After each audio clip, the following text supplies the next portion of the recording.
Good day everyone. My name is Kizzy Villablanca Sapiani from BSL Science 1E.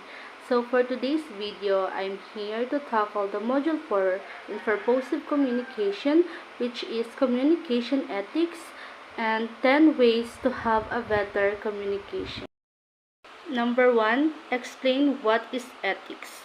Ethics examines the rationale justifying for our moral judgments. It studies what is morality, right or wrong, just or unjust. In a broader sense, ethics reflects on human beings and their interaction with nature and with other humans. On freedom, 1. On freedom, on responsibility, and on justice. Also, ethics refers to the concept of right and wrong and act. Furthermore, ethics is basically a branch of philosophy dealing with the issue of morality.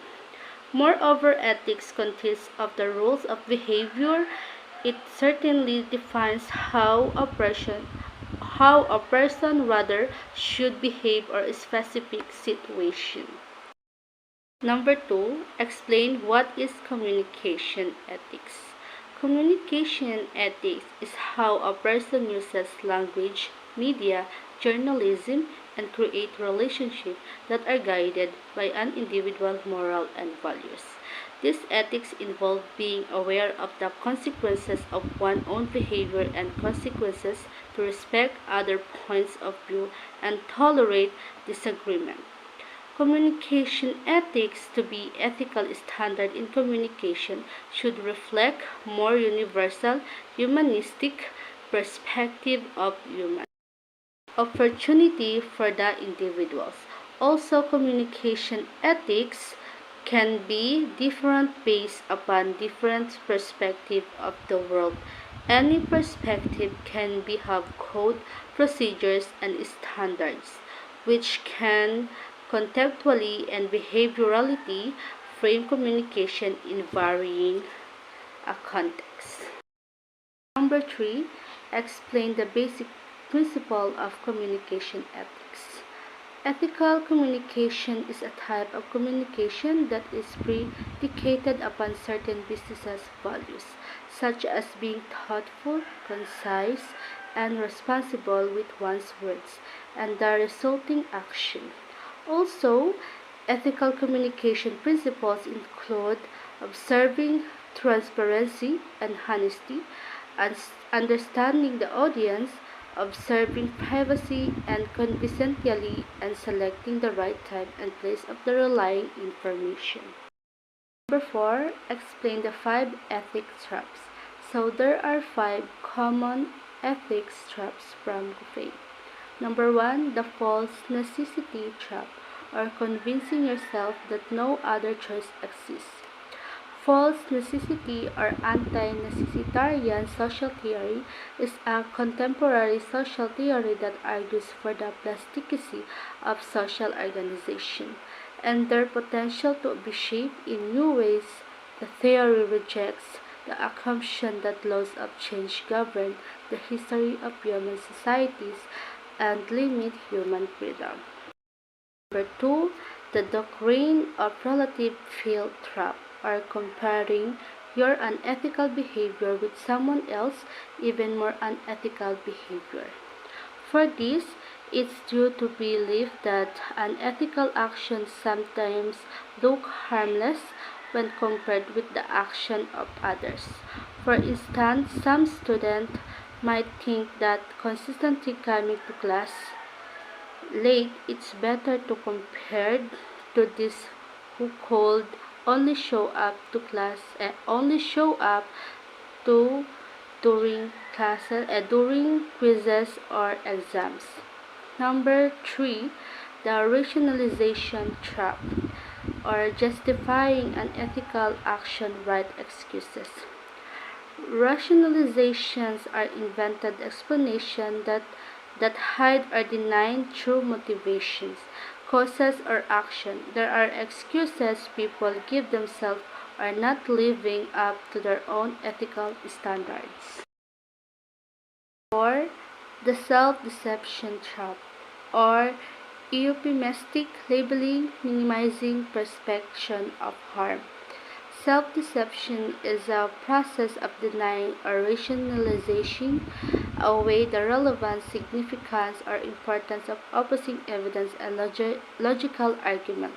Also, self-deceptions involve convincing oneself of a truth or lack of a truth so that one does not reveal any self-knowledge of the deceptions.